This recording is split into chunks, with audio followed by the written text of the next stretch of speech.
Hi, hello, ನಮಸ್ಕಾರ. ಇಂದಿನ ವಿಡಿಯೋಗೆ ಎಲ್ರಿಗೂ ಕೂಡ ಸ್ವಾಗತ. ನನ್ನ ಒಂದು ಹಿಂದಿನ ವಿಡಿಯೋದಲ್ಲಿ ನಾನು ನಿಮಗೆಲ್ಲ ಯಾವ ರೀತಿ ನಮ್ಮ ಸುತ್ತಮುತ್ತ ಸಿಗ್ತಕ್ಕಂತಹ ಇಂಗ್ರೀಡಿಯೆಂಟ್ಸ್ ಅನ್ನ ಬಳಸಿ ಯಾವ ರೀತಿ ಮನೆಯಲ್ಲೇನೆ ಸುಲಭವಾಗಿ ಫ್ಯಾಟ್ ಬರ್ನ್ ಡ್ರಿಂಕ್ ನ ಮಾಡ್ಬೋದು ಅಂತೇಳಿ ತಿಳಿಸ್ಕೊಟ್ಟಿದ್ದೆ. ಆ ಒಂದು ಡ್ರಿಂಕ್ ನ ಬಳಸಿ ತುಂಬಾ ಜನ ಹೆಲ್ಪ್ ಅನ್ನು ಕೂಡ ಪಡ್ಕೊಂಡಿದ್ದೀರಾ. ಮತ್ತೆ ಅದರಿಂದ ಯಾವುದೇ ರೀತಿ ಸೈಡ್ ಎಫೆಕ್ಟ್ ಇಲ್ಲ ಅಂತಾನೂ ಕೂಡ ಹೇಳಿದ್ದೆ. ಅದರಿಂದ ತುಂಬಾನೇ ಎಲ್ಲರಿಗೂ ಖುಷಿ ಆಗಿದೆ. ಅದೇ ರೀತಿ ತುಂಬಾ ಜನ ನನಗೆ ಆ ಒಂದು ವಿಡಿಯೋ ಹಾಕಿದ್ಮೇಲೆ ನನಗೆ ತುಂಬಾ ಜನ ಕೇಳಿದ ಪ್ರಶ್ನೆ ಅಂದ್ರೆ, ಫ್ಯಾಟ್ ಜಾಸ್ತಿ ಇರೋರಿಗೆ ಫ್ಯಾಟ್ ಬರ್ನ್ ಡ್ರಿಂಕ್ ನ ಹೇಳ್ಕೊಟ್ಟಿದ್ರಿ, ಬಟ್ ನಾವು ತುಂಬಾ ವೇಟ್ ಗೇನ್ ಕಡಿಮೆ ಇದೀವಿ, ವೇಟ್ ಗೇನ್ ಆಗೋದಿಕ್ಕೆ ಯಾವ್ದಾದ್ರು ಒಂದು ಪ್ರೊಸೀಜರ್ ಅನ್ನ ತಿಳಿಸ್ಕೊಡಿ, ಮತ್ತೆ ಯಾವುದೇ ರೀತಿ ಸೈಡ್ ಎಫೆಕ್ಟ್ ಇಲ್ಲದೆ ಇರ್ತಕ್ಕಂತಹ ಒಂದು ಪ್ರೊಸೀಜರು, ಮತ್ತೆ ಯಾವ್ದಾದ್ರು ಆ ತರ ಡ್ರಿಂಕ್ಸ್ ಇದ್ರೆ ನಮ್ಗೆ ಹೇಳ್ಕೊಡಿ ಅಂತ ಹೇಳಿ ತುಂಬಾ ಜನ ಕೇಳಿದ್ರು. ಹಾಗಾಗಿ ಇವತ್ತಿನ ಒಂದು ವಿಡಿಯೋದಲ್ಲಿ ನಾನು ಯಾವುದೇ ರೀತಿ ಸೈಡ್ ಎಫೆಕ್ಟ್ ಆಗದೆ ಇರ್ತಕ್ಕಂತಹ ಮತ್ತು ನಮ್ಗೆ ಸುಲಭವಾಗಿ ನಮ್ಮ ಸುತ್ತಮುತ್ತನೇ ಸಿಗ್ತಕ್ಕಂತಹ ಇಂಗ್ರೀಡಿಯೆಂಟ್ಸ್ ನ ಬಳಸಿ ನಾವು ಯಾವ ರೀತಿ ನಮ್ಮ ವೇಟ್ ಗೇನ್ ಮಾಡ್ಕೊಳೋದಿಕ್ಕೆ ಹೆಲ್ಪ್ ಆಗುವಂತಹ ಒಂದು ಡ್ರಿಂಕ್ ಅನ್ನ ನಾನು ಇವತ್ತಿನ ವಿಡಿಯೋದಲ್ಲಿ ನಿಮ್ಗೆ ತಿಳಿಸ್ಕೊಡ್ತೇನೆ. ಮತ್ತೆ ಯಾವ ಒಂದು ಪ್ರೊಸೀಜರ್ ನ ಫಾಲೋ ಮಾಡೋದ್ರಿಂದ ನಮ್ಗೆ ಈ ಒಂದು ವೇಟ್ ಗೇನ್ ಆಗೋದಿಕ್ಕೆ ಸುಲಭ ಆಗುತ್ತೆ, ಅಂದ್ರೆ ಸಹಾಯ ಆಗುತ್ತೆ ಅನ್ನೋದನ್ನ ಕೂಡ ಇವತ್ತಿನ ಒಂದು ವಿಡಿಯೋದಲ್ಲಿ ತಿಳಿಸ್ಕೊಡ್ತೇನೆ. ಈ ಒಂದು ವಿಡಿಯೋನ ಸ್ಕಿಪ್ ಮಾಡದೆ ಕೊನೆವರೆಗೂ ನೋಡಿ. ನೀವು ಎಷ್ಟೇ ಊಟ ಮಾಡಿದ್ರು ಕೂಡ ನಿಮ್ಮ ದೇಹದ ಒಂದು ತೂಕ ಹೆಚ್ಚಾಗ್ತಾ ಇಲ್ವಾ? ಹಾಗಾದ್ರೆ ಈ 3 ಕಾರಣಗಳಿಂದನೂ ಕೂಡ ಆಗಿರ್ಬೋದು. ಯಾವ್ದಪ್ಪ ಅಂತಂದ್ರೆ, ಮೊದಲನೇದಾಗಿ ನೀವು ಸರಿಯಾದ ರೀತಿಯ ಆಹಾರವನ್ನ ಬಳಸದೇ ಇರ್ತಕ್ಕಂಥದ್ದಾಗಿರ್ಬೋದು, ಮತ್ತೆ ಪೌಷ್ಟಿಕಾಂಶಗಳ ಕೊರತೆಯಿಂದನೂ ಕೂಡ ಆಗಿರಬಹುದು, ಮತ್ತೆ ನಮ್ಮ ದೇಹದ ಜೀರ್ಣಕ್ರಿಯೆ ಸರಿಯಾಗಿ ಆಗದೆ ಇರೋದ್ರಿಂದನೂ ಕೂಡ ನಮ್ಮ ಒಂದು ದೇಹದ ತೂಕದಲ್ಲಿ ಕಡಿಮೆ ಆಗ್ತಕ್ಕಂಥದಕ್ಕೆ ಇದು ಕೂಡ ಕಾರಣ ಆಗಿರ್ಬೋದು. ಇಂತಹ ಒಂದು ದೇಹದ ತೂಕವನ್ನ ನಾವು ಹೆಚ್ಚು ಮಾಡ್ಕೋಬೇಕು ಅಂತಂದ್ರೆ ಈ ಒಂದು ಕೆಳಗಿನ ಪ್ರೊಸೀಜರ್ ಅನ್ನ ನಾವು ಫಾಲೋ ಮಾಡ್ಲೇಬೇಕಾಗುತ್ತೆ.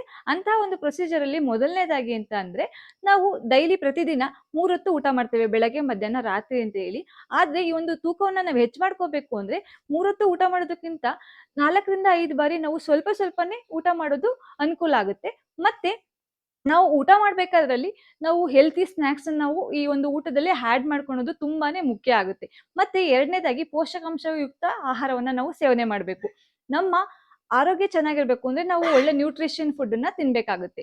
ಇಂತಹ ಒಂದು ನ್ಯೂಟ್ರಿಷನಲ್ ಫುಡ್ ಅಲ್ಲಿ ಅಂದ್ರೆ ನಮ್ಮ ಪೋಷಕಾಂಶ ಯಾವ್ಯಾವೆಲ್ಲ ಬೇಕಾಗುತ್ತೆ ನಮ್ಮ ವೇಟ್ ಗೇನ್ ಜಾಸ್ತಿ ಆಗ್ಬೇಕು ಅಂತಂದ್ರೆ, ನಾವು ಮೊದಲನೇದಾಗಿ ಬಾದಾಮಿ, ಹಾಲು, ಮತ್ತೆ ಬೆಲ್ಲ, ಅವಲಕ್ಕಿ, ತುಪ್ಪ, ಬಾಳೆಹಣ್ಣು, ಮತ್ತೆ ಕಡಲೆಕಾಯಿ ಇವೆಲ್ಲವೂ ಕೂಡ ನಮ್ಮ ಒಂದು ನ್ಯೂಟ್ರಿಷನ್ ಅಲ್ಲಿ ಮೇನ್ ಆಗಿ ಇರ್ಬೇಕಾಗುತ್ತೆ ನಾವು ವೇಟ್ ಗೇನ್ ಜಾಸ್ತಿ ಆಗ್ಬೇಕು ಅಂದ್ರೆ. ಮತ್ತೆ ನಂತರ ತುಪ್ಪ ಮತ್ತೆ ಬೆಣ್ಣೆ ಇವುಗಳನ್ನ ನಮ್ಮ ಒಂದು ಡೈಲಿ ಫುಡ್ ಅಲ್ಲಿ ಅಂದ್ರೆ ಚಪಾತಿ ಆಗಿರ್ಬೋದು, ಅನ್ನ ಆಗಿರ್ಬೋದು, ಇವಕ್ಕೆಲ್ಲಕ್ಕೂ ಕೂಡ ನಾವು ತುಪ್ಪವನ್ನ ಬಳಸಿ ಸೇವನೆ ಮಾಡೋದ್ರಿಂದನೂ ಕೂಡ ನಮ್ಮ ವೇಟ್ ಗೇನ್ ಆಗೋದಿಕ್ಕೆ ನಮ್ಗೆ ಸಹಾಯ ಆಗುತ್ತೆ. ನಂತರ ನಾವು ಬೆಳಗ್ಗೆ ಮತ್ತೆ ರಾತ್ರಿ ಹಾಲಿನ ಜೊತೆ ಬಾದಾಮಿ ಮತ್ತೆ ಖರ್ಜೂರ ಇವೆಲ್ಲವನ್ನು ಕೂಡ ನೆನೆಸಿಟ್ಬಿಟ್ಟು ರಾತ್ರಿ ನೆನೆಸಿಟ್ಟು ಬೆಳಗ್ಗೆ ಅದನ್ನ ಜ್ಯೂಸ್ ಮಾಡ್ಕೊಂಡು, ಬೆಳಗ್ಗೆ ಮತ್ತೆ ರಾತ್ರಿ 2 ಟೈಮು ಕೂಡ ಜ್ಯೂಸ್ ಮಾಡ್ಕೊಂಡು ನಾವು ಪ್ರತಿನಿತ್ಯ ಸೇವನೆಯನ್ನ ಮಾಡೋದ್ರಿಂದನೂ ಕೂಡ ನಮ್ಮ ವೇಟ್ ಗೇನ್ ಆಗೋದಿಕ್ಕೆ ನಮ್ಗೆ ತುಂಬಾನೇ ಸಹಾಯ ಆಗುತ್ತೆ. ಮತ್ತೆ ವೇಟ್ ಗೇನ್ ಜೊತೆಗೆ ನಮ್ಮ ಏನಾದ್ರು ಸೋಲು ಸುಸ್ತು ಈ ತರ ಏನಾದ್ರು ಪ್ರಾಬ್ಲಮ್ ಇದ್ರೂ ಕೂಡ ಇದರಿಂದ ನಮ್ಗೆ ತುಂಬಾನೇ ಕೂಡ ಅನುಕೂಲನೂ ಕೂಡ ಆಗುತ್ತೆ. ಮತ್ತೆ ಪ್ರತಿದಿನ ರಾತ್ರಿ 2 ಬಾಳೆಹಣ್ಣು ಮತ್ತೆ ಹಾಲು ಇವೆರಡನ್ನೂ ಕೂಡ ಬ್ಲೆಂಡ್ ಮಾಡಿ ರಾತ್ರಿ ಮಲ್ಗೋ ಮುಂಚೆ ಕುಡಿಯೋದ್ರಿಂದ ತುಂಬಾನೇ ಒಳ್ಳೆ ರಿಸಲ್ಟ್ ಸಿಗುತ್ತೆ ಇದರಲ್ಲಿ ವೇಟ್ ಗೇನ್ ಆಗೋದಿಕ್ಕೆ. ಆದ್ರೆ ಕೆಲವು ಜನರಲ್ಲಿ ಬಾಳೆಹಣ್ಣು ಸೇವನೆ ಮಾಡೋದ್ರಿಂದ ಕಫ ವೃದ್ಧಿ ಆಗುವಂತ ಚಾನ್ಸಸ್ ಜಾಸ್ತಿ ಇರುತ್ತೆ. ಅಂತಹ ಸಮಸ್ಯೆ ಇರೋರು ಈ ಒಂದು ಪ್ರೊಸೀಜರ್ ಅನ್ನ ಸ್ಕಿಪ್ ಮಾಡೋದು ತುಂಬಾನೇ ಒಳ್ಳೇದಾಗಿರುತ್ತೆ. ನಂತರ ನಿಗದಿತವಾದಂತಹ ವ್ಯಾಯಾಮ ಮತ್ತೆ ಯೋಗ ಇದು ಕೂಡ ತುಂಬಾನೇ ಇಂಪಾರ್ಟೆಂಟ್ ಆಗುತ್ತೆ. ಯಾಕೆಂದ್ರೆ ನಮ್ಮ ವೇಟ್ ಗೇನ್ ಜಾಸ್ತಿ ಆಗ್ಬೇಕು ಅಂದ್ರೆ ನಮ್ಮ ಆರೋಗ್ಯದ ಜೀರ್ಣಕ್ರಿಯೆ ಚೆನ್ನಾಗಾಗ್ಬೇಕು ಅಂತ ಹೇಳಿ ನಾನು ಅವಾಗ್ಲೇನೆ ಹೇಳಿದೀನಿ. ಒಂದು ಯೋಗ ಮತ್ತೆ ಈ ಒಂದು ವ್ಯಾಯಾಮವನ್ನ ಮಾಡೋದ್ರಿಂದ ನಮ್ಗೆ ಈ ಒಂದು ಬೆನಿಫಿಟ್ ಸಿಗೋದ್ರಿಂದ ಇದು ಕೂಡ ನಮ್ಗೆ ತುಂಬಾನೇ ಮುಖ್ಯ. ಮತ್ತೆ ಕೊನೆಯದಾಗಿ ಸರಿಯಾದಂತಹ ನಿದ್ರೆ 7 ರಿಂದ 8 ಗಂಟೆ ನಾವು ಸರಿಯಾದ ರೀತಿಯ ನಿದ್ದೆಯನ್ನ ಮಾಡೋದ್ರಿಂದನೂ ಕೂಡ ನಮ್ಮ ವೇಟ್ ಗೇನ್ ಚೆನ್ನಾಗಾಗುತ್ತೆ. ಹಿರಿಯರು ಹೇಳೋರು ಯಾವಾಗ್ಲೂ ಕೂಡ ಮಕ್ಕಳನ್ನ ಜಾಸ್ತಿ ಹೊತ್ತು ಮಲ್ಗೋದಿಕ್ ಬಿಡ್ಬೇಕು, ಅವರ ಒಂದು ಬೆಳವಣಿಗೆ ಚೆನ್ನಾಗಾಗುತ್ತೆ ಅಂತ ಹೇಳಿ. ಇದೇ ಒಂದು ರೀಸನ್ ಇಂದನೂ ಕೂಡ ಮಕ್ಕಳ ಒಂದು ಬೆಳವಣಿಗೆ ಚೆನ್ನಾಗಾಗ್ಲಿ ಅಂತಾನೆ ಚೆನ್ನಾಗಿ ಮಲ್ಕೊಳ್ಳಿ ಅಂತ ಹೇಳಿ ಹಿರಿಯರು ನಮ್ಗೆ ತುಂಬಾನೇ ಹೇಳ್ತಕ್ಕಂಥದ್ದು ವಾಡಿಕೆಯಲ್ಲಿತ್ತು. ನಾವು ವೇಟ್ ಗೇನ್ ಆಗೋದಿಕ್ಕೆ ಯಾವೆಲ್ಲ ಡ್ರಿಂಕ್ಸ್ ಅನ್ನ ನಾವು ಬಳಸ್ಬೋದು ಅನ್ನೋದನ್ನ ಇವತ್ತಿನ ವಿಡಿಯೋದಲ್ಲಿ ನೋಡೋಣ. ನಾನೇ ಒಂದು ವಿಡಿಯೋದಲ್ಲಿ 2 ರೀತಿ ಡ್ರಿಂಕ್ಸ್ ಅನ್ನ ನಾನು ಮಾಡೋದನ್ನ ತೋರಿಸ್ಕೊಡ್ತೇನೆ. ಒಂದು ಬಾಡಿ ವೇಟ್ ಗೇನ್ ಆಗೋದಿಕ್ಕೆ, ಮತ್ತೆ ಇನ್ನೊಂದು ಮಸಲ್ ಗೇನ್ ಆಗೋದಿಕ್ಕೆ. ನಾನು ಮೊದಲನೇದಾಗಿ ಫುಲ್ ಬಾಡಿ ವೇಟ್ ಗೇನ್ ಆಗೋದಿಕ್ಕೆ ಯಾವ ರೀತಿ ಮಾಡ್ಬೋದು ಅಂತ ತಿಳಿಸ್ಕೊಡ್ತೀನಿ. ಇದಕ್ಕೆ ಏನೆಲ್ಲ ಇಂಗ್ರೀಡಿಯೆಂಟ್ಸ್ ಬೇಕು ಅಂತಂದ್ರೆ, ಮೊದಲನೇದಾಗಿ ಚೆನ್ನಾಗಿ ಎಣ್ಣೆಗಿರ್ತಕ್ಕಂತಹ ಬಾಳೆಹಣ್ಣನ್ನ ತಗೊಂಡಿದ್ದೇನೆ. ನಂತರ ಇದಕ್ಕೆ 2 ರಿಂದ 3 ಫ್ರೆಶ್ ಆಗಿರ್ತಕ್ಕಂತಹ ನಾನು ಖರ್ಜೂರವನ್ನು ತಗೊಂಡಿದ್ದೇನೆ. ಮತ್ತೆ 3 ರಿಂದ 4 ಗಂಟೆ ನೆನಾಕಿರ್ತಕ್ಕಂತಹ ಬಾದಾಮಿ ಇದನ್ನ ನಾನು ಸಿಪ್ಪೆ ಸುಲಿದು ತಗೊಂಡಿದ್ದೇನೆ. ಮತ್ತೆ ನಮಗೆ ರುಚಿಗೆ ಬೇಕಾದಷ್ಟು ಬೆಲ್ಲ. ಇದನ್ನ ಬೆಲ್ಲ ಬೇಡ ಅನ್ನೋರು ಕೂಡ ಸ್ಕಿಪ್ ಮಾಡ್ಬೋದು. ನಮಗೆ ರುಚಿಗೆ ಬೇಕು ಅಂದರೆ ಇದನ್ನ ತಗೋಬೋದು. ನಂತರ ಒಂದು ಲೋಟ ಹಾಲನ್ನು ತಗೊಂಡಿದ್ದೇನೆ. ನಂತರ ಇದಕ್ಕೆ 2 ಚೆನ್ನಾಗಿ ಹಣ್ಣಾಗಿರ್ತಕ್ಕಂತಹ ಬಾಳೆಹಣ್ಣನ್ನು ತಗೊಂಡಿದ್ದೇನೆ. ನಂತರ 3 ಖರ್ಜೂರ, 4ರಿಂದ 5 ಬಾದಾಮಿನ ತಗೋಬೇಕು. ನಾನು ಇಲ್ಲಿ ರುಚಿಗೆ ತಕ್ಕಷ್ಟು ಅಂದರೆ ನಾನು 1 ಚಮಚ ಬೆಲ್ಲನ ತಗೊಳ್ತೇನೆ. ನಂತರ 2 ಏಲಕ್ಕಿಯನ್ನು ತಗೋಬೇಕು. ಎಲ್ಲದನ್ನೂ ಹಾಕಿ ಚೆನ್ನಾಗಿ ಬ್ಲೆಂಡ್ ಮಾಡೋಣ ಬನ್ನಿ.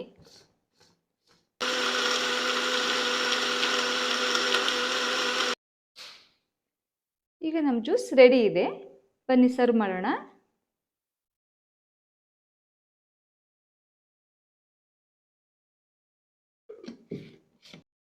ನಮ್ಮ ಸೂಪರ್ ಆಗಿರ್ತಕ್ಕಂತಹ very healthy and tasty weight gain drink ರೆಡಿಯಾಗಿದೆ. ಇದನ್ನು ಎಲ್ಲರೂ ಕೂಡ ಮಾಡಿಕೊಂಡು ಪ್ರತಿದಿನ ರೆಗ್ಯುಲರ್ ಬಳಸೋದ್ರಿಂದ ನಮ್ಮ ವೆಯ್ಟ್ ಗೇನ್ ಆಗೋದ್ರ ಜೊತೆಗೆ ನಮ್ಮ ಸೋಲು ಸುಸ್ತು ಏನೇ ಆಗಿರ್ಬೋದು ಇವೆಲ್ಲದನ್ನು ಕೂಡ ನಾವು ಕಂಟ್ರೋಲ್ ಮಾಡ್ಬೋದು. ತುಂಬಾ ಟೇಸ್ಟಿಯಾಗಿರುತ್ತೆ. ಎಲ್ಲರೂ ಕೂಡ ಟ್ರೈ ಮಾಡಿ ಮತ್ತು ನಿಮ್ಮ ಅಮೂಲ್ಯವಾದಂತಹ ಕಮೆಂಟ್ಸ್ನ ನನಗೆ ತಿಳಿಸಿ. ಯಾವ ರೀತಿ ಬಂದಿದೆ, ನಿಮ್ಗೆ ಯಾವ ರೀತಿ ವರ್ಕ್ ಆಗ್ತಿದೆ ಅಂತ ಹೇಳಿ. ಇದರಿಂದ ನಮಗೂ ಕೂಡ ಅನುಕೂಲ ಆಗುತ್ತೆ. ಎರಡನೇದಾಗಿ ಮಸಲ್ ಪವರ್ ಡ್ರಿಂಕ್. ಇದಕ್ಕೆ ತುಂಬಾ ಈಸಿ, ಹೆಚ್ಚಿಗೆ ಇಂಗ್ರೀಡಿಯೆಂಟ್ಸೇ ಬೇಡ. ಇದಕ್ಕೆ ಮೊದಲನೇದಾಗಿ ಕಡಲೆ ಬೀಜ. ಇದನ್ನು ನಾನು 2 ಗಂಟೆ ಮುಂಚೆನೇ ನೆನೆಹಾಕಿಟ್ಟಿದ್ದೇನೆ. ಇದನ್ನು ನಮ್ಮ 1 ಬೌಲಷ್ಟು ಕಡಲೆ ಬೀಜ ಬೇಕು ಮತ್ತು ನಿಮಗೆ ರುಚಿಗೆ ತಕ್ಕಷ್ಟು ಬೆಲ್ಲ. ಇದನ್ನು ನಾವು ನಮಗೆ ಎಷ್ಟು ರುಚಿಗೆ ಬೇಕೋ ಅಷ್ಟನ್ನು ಮಾತ್ರ ನಾವು ಬಳಸ್ಕೋಬೇಕು. ಮತ್ತು 1 ಗ್ಲಾಸ್ ಹಾಲು. ಈ 3 ಇಂಗ್ರೀಡಿಯೆಂಟ್ಸು ನಮಗೆ ಬೇಕಾಗಿರ್ತಕ್ಕಂಥದ್ದು. ಆದರೆ ಅದ್ಭುತ ರಿಸಲ್ಟು ಇದರಿಂದ ನಮಗೆ ಸಿಗುತ್ತೆ. ಫಸ್ಟು 1 ಗ್ಲಾಸ್ ಹಾಲನ್ನು ತಗೊಳ್ಳೋಣ. ನಂತರ 1 ಬೌಲ್ ಕಡಲೆ ಬೀಜ. ನಂತರ ಇದಕ್ಕೆ ರುಚಿಗೆ ತಕ್ಕಷ್ಟು ಬೆಲ್ಲನ ಆ್ಯಡ್ ಮಾಡ್ತೀನಿ. ಇಲ್ಲಿ ನಾನು 1.5 ಚಮಚದಷ್ಟು ಬೆಲ್ಲವನ್ನು ತಗೊಂಡಿದ್ದೀನಿ. ಇದು ಗ್ರೈಂಡ್ ಆಗಿದೆ. ಇವಾಗ ನಾನು ಇದನ್ನು 1 ಗ್ಲಾಸ್ ಜಾರ್ಗೆ ಸರ್ವ್ ಮಾಡ್ಕೊಳ್ತೇನೆ.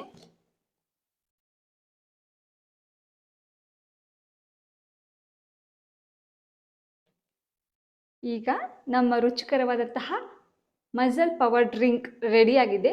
ಇದನ್ನು ನಾವು ಪ್ರತಿದಿನ ರಾತ್ರಿ ಹೊತ್ತು ಸೇವನೆ ಮಾಡೋದ್ರಿಂದ ತುಂಬಾ ಅನುಕೂಲ ಆಗುತ್ತೆ. ಆದರೆ ಕಡಲೆ ಬೀಜ ಸ್ವಲ್ಪ ಕಫ ಸಮಸ್ಯೆ ಆಗೋಂಥ ಚಾನ್ಸಸ್ ಇರುತ್ತೆ. ಇದನ್ನು ನೋಡಿ ಪ್ರಯತ್ನಿಸಿ. ಇವತ್ತಿನ ನಮ್ಮ ಒಂದು ವಿಡಿಯೋದಲ್ಲಿ ವೆಯ್ಟ್ ಗೇನ್ ಆಗೋದಕ್ಕೆ ಯಾವೆಲ್ಲ ಪ್ರೊಸೀಜರನ್ನು ಫಾಲೋ ಮಾಡಬೇಕು ಮತ್ತು ಏನೆಲ್ಲ ಡ್ರಿಂಕ್ಸನ್ನು ನಾವು ಫಾಲೋ ಮಾಡೋದ್ರಿಂದ ನಮ್ಮ ವೆಯ್ಟ್ ಗೇನ್ ಚೆನ್ನಾಗಿ ಆಗುತ್ತೆ ಮತ್ತು ಯಾವುದೇ ರೀತಿ ಸೈಡ್ ಎಫೆಕ್ಟ್ ಇರೋದಿಲ್ಲ ಅನ್ನೋದನ್ನು ಇವತ್ತಿನ ವಿಡಿಯೋದಲ್ಲಿ ತಿಳಿಸ್ಕೊಟ್ಟಿದ್ದೇನೆ.